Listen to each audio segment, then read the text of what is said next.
अस्सलाम आसिफ डार फ्रॉम दिल्ली जंग। आपकी स्पीच माशाल्लाह बहुत अच्छी थी। पिछले साल भी इसी हवाले से आपने बात की थी और मैं यहाँ पे मौजूद था।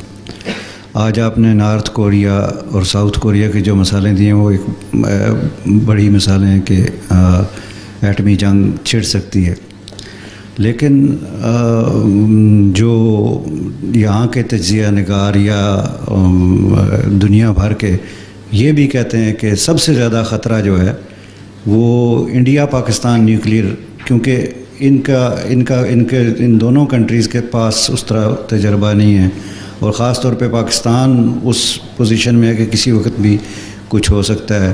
तो बीच में एक ही जी इंडिया पाकिस्तान के एटम बम के लड़की जंग के शोर में चाहते रहे हैं ना, तो अमेरिका ने यूरोप ने अपने न्यूक्लियर वार डिफेंसिव सिस्टम को रीइंफोर्स नहीं किया। कोरिया की बातें चल रही है तो अमेरिका ने रीइंफोर्स करना शुरू कर दिया।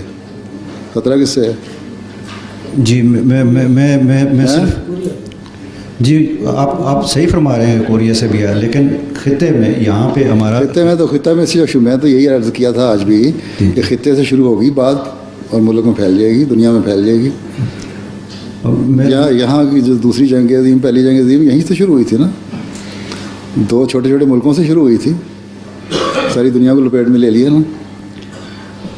मेरा सवाल ये था कि अगर आप ये बात इंडिया और पाकिस्तान को आप अपनी जो की नोट स्पीच है उसमें भी अगर ज़िक्र करते तो ये यहाँ के जो कंट्रीज़ हैं इनको भी थोड़ा सा पता चलता है कि इसमें इनको तो पता तो है सारी चीज़ों को। मैं पिछले साल बता चुका हूँ, लिख चुका हूँ।